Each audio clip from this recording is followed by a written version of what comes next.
Hello and welcome back once again to the HR Social Hour Half Hour Podcast. This is episode 77. John and Wendy talk to Erich Kurschat. I'm your host, John. And I'm Wendy. How's it going, John? I'm great, Wendy. How about yourself? Not too bad. Not too bad. We're getting close to back to school season. That also means back to conference season.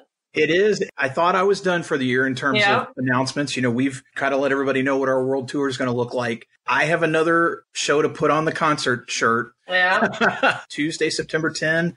I will be speaking now at Charlottesville SHRM here in Virginia. Wow. They reached out to me a couple days ago and said, hey, love to have you come in and speak. And I said, okay, great, because Charlottesville is awesome. It's about an hour from Richmond.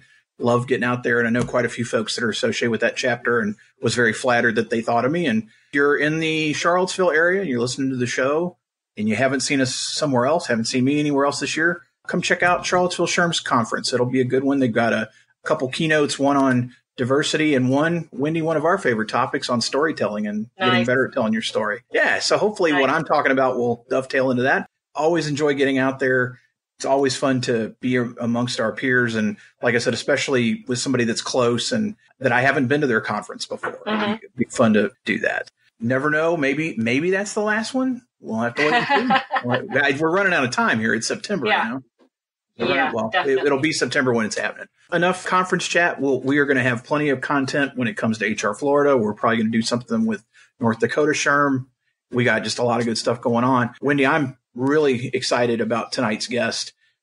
I had a chance to meet Erich in Vegas as part of SHRM 19. And I have to tell the story very quickly because I was blown away. I was walking to a session on Sunday afternoon and Erich was speaking. And I walked by his room and I saw him and he came out and he said, John? And I said, yeah, Erich. And I was blown away that he took a few minutes to say hello before he got ready to speak to several hundred people. I know he did a great job. I heard wonderful things about that session. It was such a shock and a pleasant shock to get a chance to meet him that way. I've gushed enough. I'll let you make the introduction, Wendy, and we'll get going. Super excited to welcome Erich tonight. Erich is the owner of Harmony Insights, LLC, a company that helps coaches, consultants, and organizations benefit from the DISC personality assessment. He is also the founder of HR Hot Seat, an inclusive mastermind community of real HR pros solving HR problems.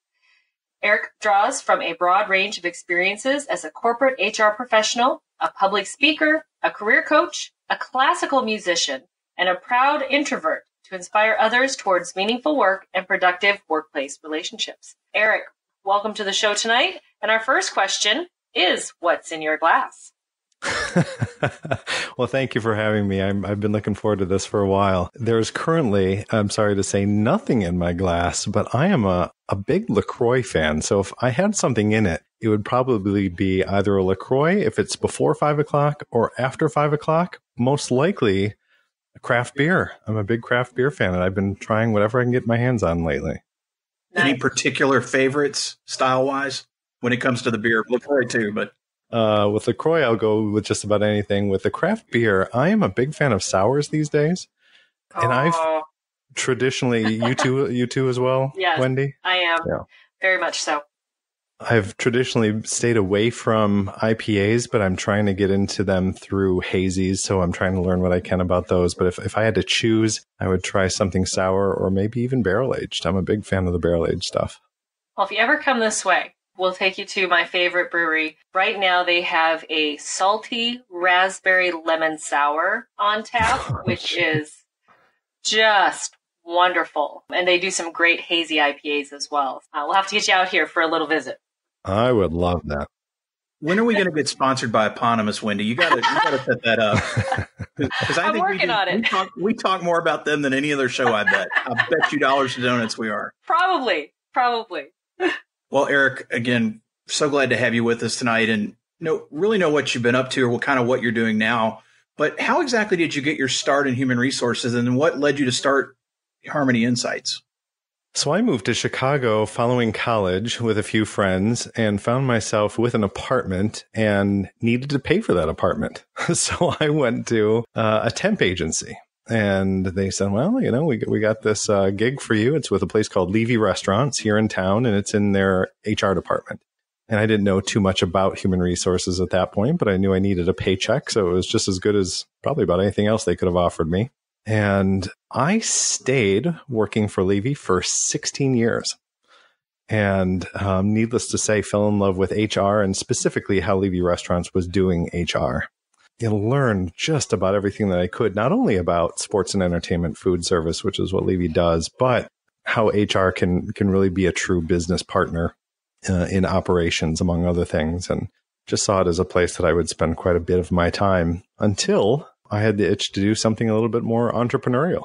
As many people do, I think I found myself in a place where I was doing a number of things that I was good at and strong at, but really wanted to do more that I was really uniquely passionate about. And of course, there was quite a bit of that at Levy, but I had an idea that what I was passionate about might take me elsewhere. Just the stars aligned and I was in a good place for it. And I decided to go off and do my own thing.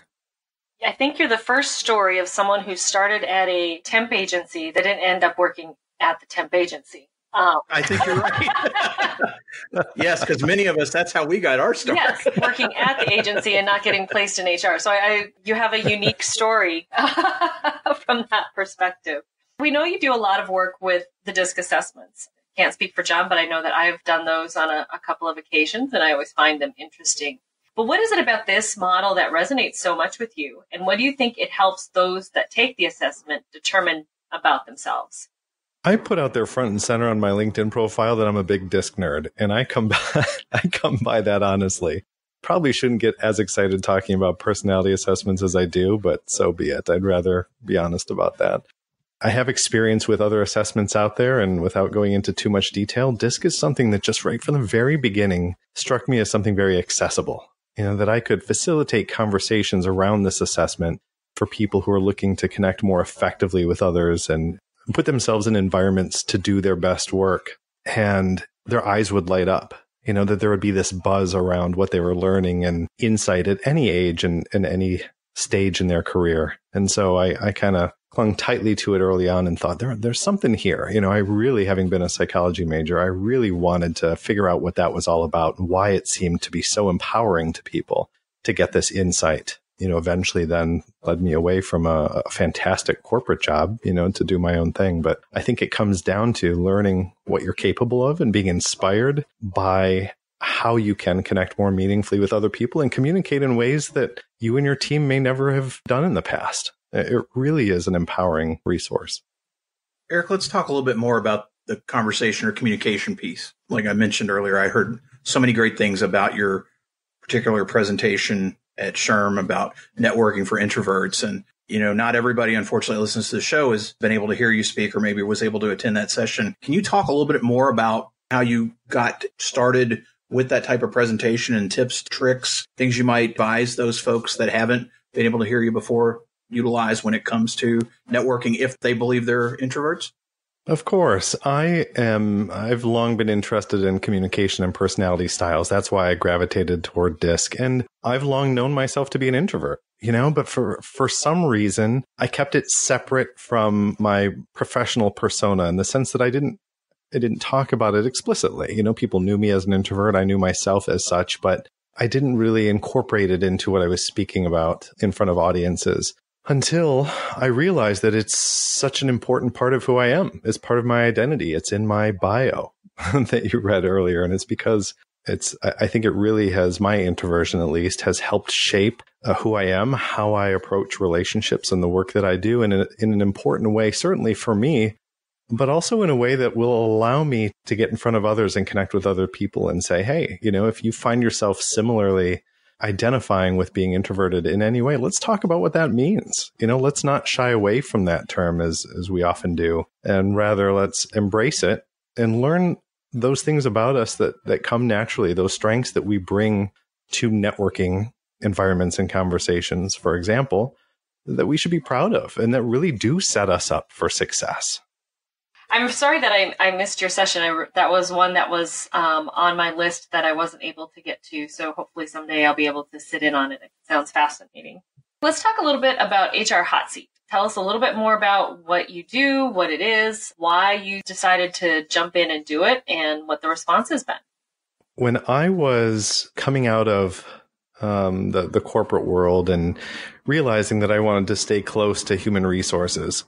I was doing a lot of speaking and I was active in various associations and organizations around town. And kind of selfishly, I thought, you know what, I want to bring HR folks together on my watch. I want to be the reason that they're getting value from their interaction and put myself in a position to build rapport and relationships with them such that over time, if they wanted somebody to come in and speak on DISC for their teams, that I would be top of mind. And I had been listening to a number of podcasts at the time by people who were touting the benefits of mastermind groups. For those who aren't familiar with masterminds, Napoleon Hill talked about masterminds in his book, Think and Grow Rich. Basically, whenever two or more people come together in the spirit of harmony toward a common goal of some sort, a third or mastermind is formed that is stronger and has more potential than the individuals do themselves. And I thought, well, this could be a really cool format of problem solving to bring into the HR space. And honestly, my goal was, as I tell it, maybe 10 or 12 people, like a true intimate mastermind group. As it turns out, that really caught on with people. There was something there that people weren't getting elsewhere. And these days, HR Hot Seat, which is what the mastermind is called, as you mentioned, is almost 1,900 members in 5 different chapters and growing. So I think we've hit on something special. Wow. Wow, yeah. I'd say so. Now, are those masterminds, all those chapters, are they all local to Chicagoland, or is that national or even global at this point? We're working toward global. We are 3 chapters in the Chicago area, which is where we started. I continue to facilitate our downtown Chicago chapter. And then as of November of this past year, 2018, we rebranded. We were originally called the Chicago HR Mastermind. And we rebranded because I was in contact with small business owners, among others, in other markets that said, hey, I love this format of conversation. Networking opportunities are hard to come by or just kind of stale where we are. Love to convene HR professionals the way that you have done. Currently, we are also in Detroit, Michigan and Greenville, South Carolina. There are a couple others just getting ready to launch now over on the West Coast. So I couldn't be more excited about what our potential is to grow in the coming months. That is exciting. You're feeling a need. I think that becomes the serendipitous moment where you start something because you want it, but you think you might be the only one, and suddenly, nope. Surprise. Surprise! There's all sorts of other people. As one or both of you might be able to appreciate as an entrepreneur, or a small business owner at the very least, I had an important decision to make. Do I run with this? It's turning into something I hadn't anticipated, or do I shut it down for that very reason? And, every event I have, people come up and are kind enough afterwards to say, congratulations, you've grown something really special here. And I always respond, I thank them, but I say, honestly, most days it feels like I'm just trying to keep up, to evolve with this community. Right. That's being very clear with me about what it wants and what it needs and how it wants to grow. And I either meet those needs or I disappoint people. So I'm deciding to try to meet those needs. Wonderful. I think that's great. Well, Erich, it is now time for everyone's favorite part of our show, the half-hour question connection. And our first question for you is, who was your first professional mentor and what was the most important thing you learned from them? So I had a number, as many of us do, a number of odd jobs over time leading up to post college graduation. And I would, in thinking about this question, the first person who came to mind, her name is Cindy Noble. And she was someone that I worked for the vast majority of my time with Levy Restaurants. And she taught me any number of things. I mean, just a laundry list of lessons that I learned in working with her. But I think one of the most important things that I learned from her and continue to include in the work that I do today is the value of the human resources function. That we should be a true business partner to operations and to others in every possible sense. That, while HR, I think traditionally is sort of set aside or we're the policy police and not necessarily invited into more of a strategic conversation, that it was indeed possible for HR to play that role and to be an integral part of the operation of the organization from a people perspective, but from a financial perspective and others. I've taken that with me, and it really has, that philosophy has informed so much of how I've approached human resources ever since. Erich, who's one person you've gained in your network in the last year that you think more people should know? All right. So this is sort of a mutual admiration society sort of response, but I know you previously interviewed Paul LaLonde, who is the VP of Ops and HR at the Voluntary Action Center of DeKalb. He was kind enough to reference me in your conversation, and I have to kick it back in his direction. I've met a number of great people over the past year, but Paul really stands out as one of those people who's just uniquely passionate about HR with his blog. He keeps a blog called The HR Philosopher. I know he was a SHRM 19 blogger, and my conversations with him have just been so inspiring. However people can find Paul LaLonde, I would recommend they do so because he has very insightful things to say about our profession. We are big fans as well, and I have to say I'm highly embarrassed, and Paul, I know you're listening. He didn't tell us we were mispronouncing his last name. I just said what I thought it was, and I just heard you say it. Anyway, yes, we're big fans as well, and I love what he's putting out there. I had to say that. Sorry, Paul. Unless I'm the one mispronouncing his last name. Hey, one of us is going to be in trouble. No, you are pronouncing it correctly, as I found out in Vegas. Okay, good. Good guy either way, however you pronounce his name. Yes. Erich, if you could go back to the start of your career, what's one piece of advice you would give yourself based on what you know now? I would say one of the larger mistakes I have made, and there have been a handful of them. One of them would be not being intentional about fostering my professional environment when I was happily employed. I loved my job at Levy, as I mentioned, and really at the time didn't see a need to have a LinkedIn presence or to nurture that professional network. And then there came a time where I needed to have it in place, and I didn't have one. And so much of what I talk about these days is being intentional about every relationship in your life, but in particular about the professional network that you always do want to have in place. You never know quite when you're going to need it. More importantly, you never know quite when they're going to need you. If I were to travel back in time, I'd say, hey, you know what? You might want to spend a couple minutes on LinkedIn every now and then. It could be worthwhile. Erich, how do you enjoy giving back to the HR community? Part of that is through HR Hot Seat. You know, I mentioned initially it was sort of like a marketing outreach for me to bring people in to let them know that I do DISC, and it quickly turned into something else. And I really take advantage of every opportunity through the HR Hot Seat Mastermind community to add value where I can. I would say the biggest surprise for me is the joy that I get out of connecting two people and stepping away. If you had told Erich the introvert however many years ago that that's something that I would eventually enjoy doing, I would have thought you were nuts. These days, if I can connect you with somebody else and step out with no expectation of reciprocity or reward or compensation or any of that, I really get so much out of that. And that's been a fun thing to learn. What's your favorite movie? I'm wondering if you got this response before. I'm going to go with the original Lion King. Ooh. I don't think we have. I know it's being re-released, as I think it's already out in theaters, but I just think that is a top-notch movie, from the animation to the music in it, and that has long been one of my favorites. How about your favorite musician or band? Maybe another odd response. I do a bit of singing outside of the work that I do. I'm in a couple of classical choirs, and I'm a big fan of a cappella music. And there is a band, a number of people have heard of a group called Pentatonics. Have either of you heard of them? Yes. Oh, yes. There's another group that got big off of the same TV show called Home Free. My wife and I saw them recently, and I just these days can't get enough of their arrangements. I mean, they put out some really great stuff on YouTube. I'm a big fan of Home Free. Just 5 guys, all a cappella, and really, really talented. How about a favorite TV show? So this is a funny one. Neither my wife nor I watch too much TV, but one of our favorite traditions is getting up on Sunday morning and watching CBS Sunday Morning. It's very laid back. It's easy to take in. It's a nice sort of reprieve from how crazy the news can get these days. Part of it is the show, and part of it is just our tradition of making breakfast and starting our Sundays with CBS Sunday Morning. So that would have to be the show that I would go with. It's a good choice.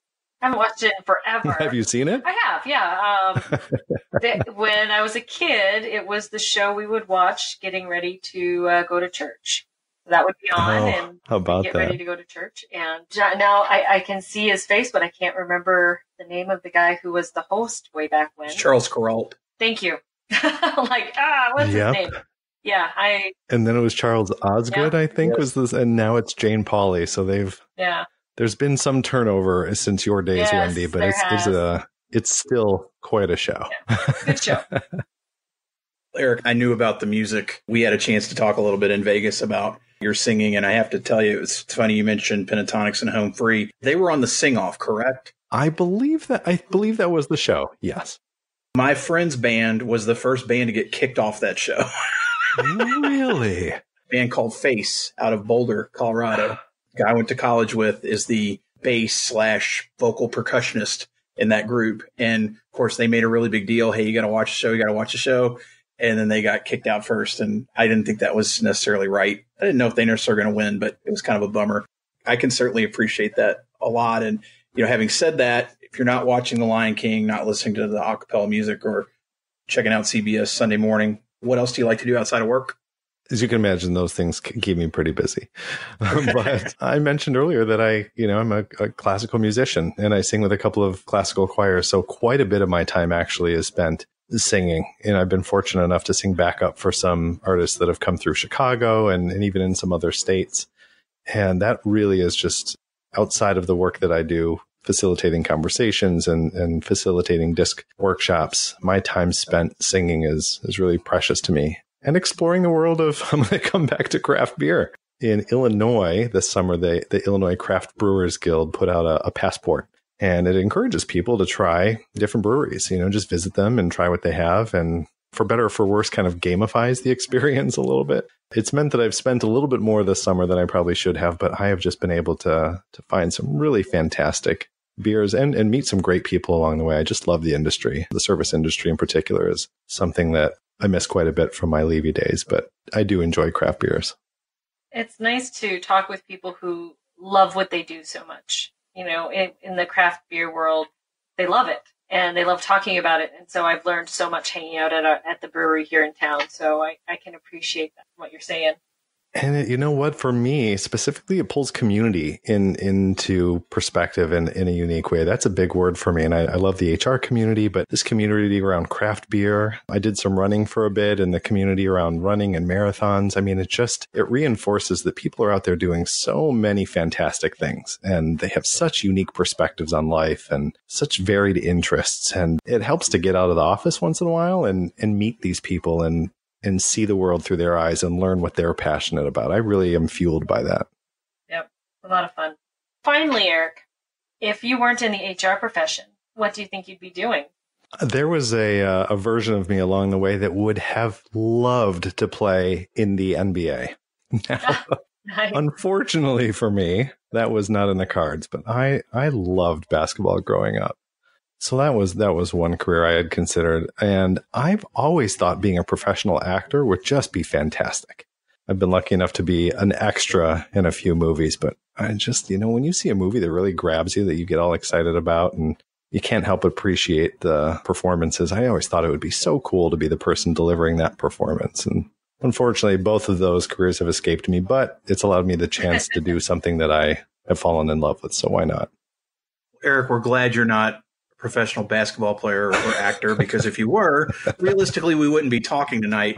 And I'm glad that Paul mentioned you. I remember when he first mentioned your name, I was like, I've never heard that guy's name at all. I'd never heard of you. And so you started looking, and then, of course, having the opportunity to visit a little more in Vegas and having you tonight, it's just been an absolute pleasure. And yes. I know there may be some listeners that don't know you that are going to want to start following you now. What's the best way for them to find you out there on social media? Usual places, as you can imagine. The two places that I recommend people go to are, number one, hrhotseat.com, just to get a sense of what we're doing in that community. It's really special, and I invite anyone and everyone to be a part of it, as long as you're up for an HR-focused problem-solving conversation. harmonyinsights.com is my other home, and that's where you can find links to just about all of the other places that I happen to spend my time. But hrhotseat.com, harmonyinsights.com, those would be the places to find me. And we will put those in the show notes. Wendy, how about you? What's the best way for the listeners to find you? Best way to find me is on my blog, mydailyjourney.com. Daily is D as in dog, AILEY.